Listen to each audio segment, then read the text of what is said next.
మిమ్మల్ని అందరినీ ఇక్కడ చూసినప్పుడు నా స్కూల్ డేస్ గుర్తొస్తున్నాయి. మా బ్యాచ్ రౌడీ బ్యాచ్, గోల బ్యాచ్.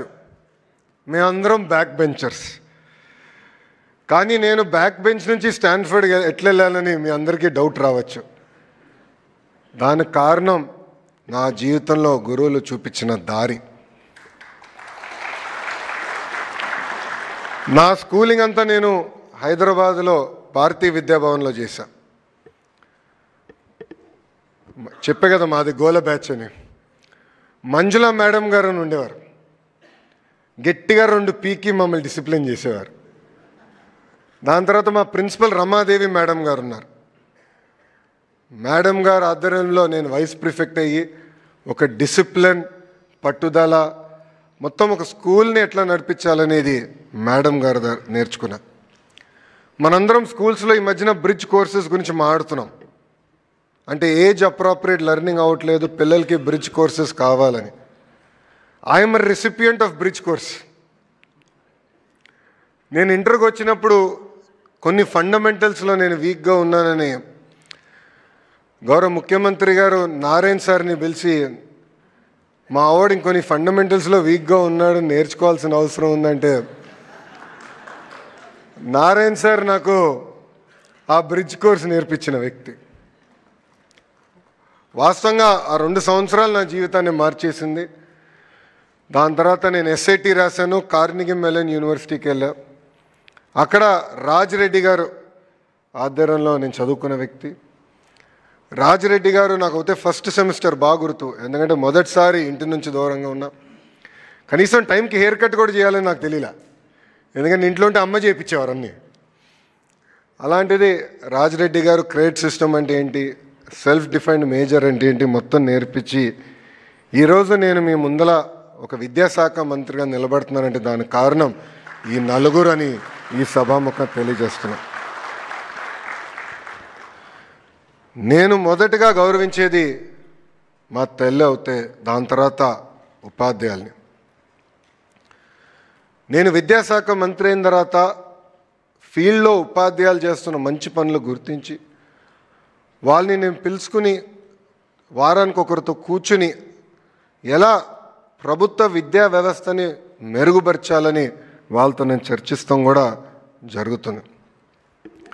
నేను ఒక పిలిపిస్తే, అంటే అటెండెన్స్ పెరగాలి ప్రభుత్వ పాఠశాలను పిలిపిస్తే అద్భుతంగా ఉపాధ్యాయులు స్పందించారు.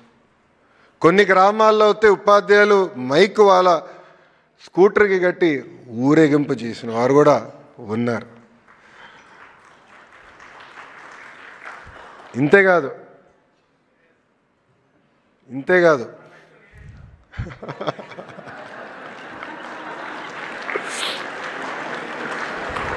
గట్టిగా చప్పట్లు కొట్టాలండి, కష్టపడ్డారు.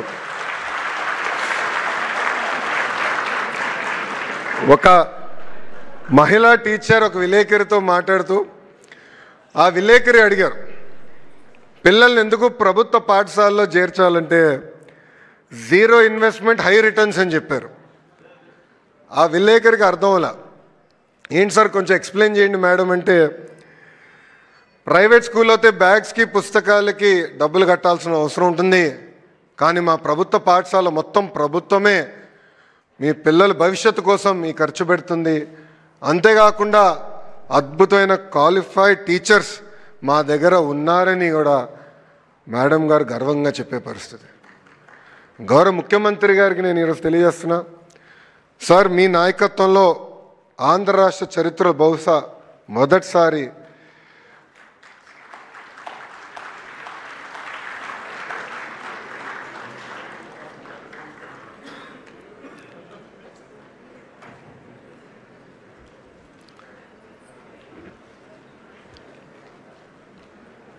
ఆంధ్ర రాష్ట్ర చరిత్రలో బహుశా మొదటిసారి సార్ కొన్ని పాఠశాలల్లో నో అడ్మిషన్ బోర్డ్స్ అని కూడా పెట్టారు సార్. దానికి కారణం ఇక్కడున్న ఉపాధ్యాయులు. గౌరవ ముఖ్యమంత్రి గారితో పనిచేస్తాంత తేలికైన పని కానే కాదండి. వేదిక మీద పెద్దలందరూ కూడా ఒప్పుకుంటారు. సో ఒకరోజు ముఖ్యమంత్రి గారి దగ్గరికి వెళ్ళి, సార్ ఈ ఒక్కరోజు నాకు లీవ్ కావాలన్నా, ఎందుకు అని అడిగారు. సార్ దేవాన్స్కి నేను హామీ ఇచ్చాను, పేరెంట్ టీచర్ మీటింగ్ నేను అటెండ్ అవుతానని, సో తప్పనిసరిగా నేను వెళ్ళాల్సి వస్తుందని చెప్పా. ఇది ఎందుకు చెప్తున్నానంటే ఈరోజు ఎప్పుడు లేని విధంగా మెగా పేరెంట్ టీచర్ మీటింగ్ మనం నిర్వహించాం. ఉపాధ్యాయుల్ని, తల్లిదండ్రుల్ని, పిల్లల్ని అనుసంధానం చేసాం. ఎవ్వరు ఊహించిన విధంగా అద్భుతమైన మన రిపోర్ట్ కార్డు రూపొందించి, అంటే తల్లిదండ్రులు కూడా వాళ్ళ పిల్లలు ఎక్కడ వెనుకబడి ఉన్నారు, ఏం చేస్తే బాగుంటుందని చాలా ట్రాన్స్పరెంట్గా మనం ఈ కార్యక్రమం నిర్వహించాం. దీనివల్ల పిల్లల్లో రాబోయే రోజుల్లో బాగా చదువుతారని నేను బలంగా నమ్ముతున్నా. నేను గతంలో కూడా చెప్పా, చాలామంది నేను విద్యాశాఖ మంత్రి అవుతున్నానని తెలిసిన వెంటనే నాకు ఫోన్ చేశారు, మెసేజ్ పెట్టారు, నీకు విద్యాశాఖ అవసరమా, ఒక ఐటీనో, ఇండస్ట్రీస్, లేదంటే ఎనర్జీ ఇలాంటి కొంచెం ఈజీ తీసుకోండి అంటే నేను ఒకటి చెప్పా, ఛాలెంజ్ అంటే నాకు చాలా ఇష్టం అని. గడిచిన సంవత్సరంలో విద్యాశాఖలో అనేక సంస్కరణలు తీసుకొచ్చాం, మీ అందరితో చర్చించి తీసుకొచ్చాం. సంఘాలతో అనేక మార్లు కూర్చున్నాం, అన్ని సమస్యలు పరిష్కరించాం అని నేను అనట్లేదు, కానీ ఎప్పుడు లేని విధంగా మీ స్వరం వినిన తర్వాతనే సంస్కరణలు తీసుకొచ్చాం. మొదటి సంవత్సరం సంస్కరణలు పూర్తి అయిపోయినాయి, ఇంకా రాబోయే 4 సంవత్సరాల సంస్కరణలు అనేది ఉండదు. ఏదైతే లీప్ మోడల్ అని మనం అనుకున్నామో అది పకడ్బందీగా మనందరం అమలు చేయాలని ఈ సభాముఖంగా కోరుతున్నాం.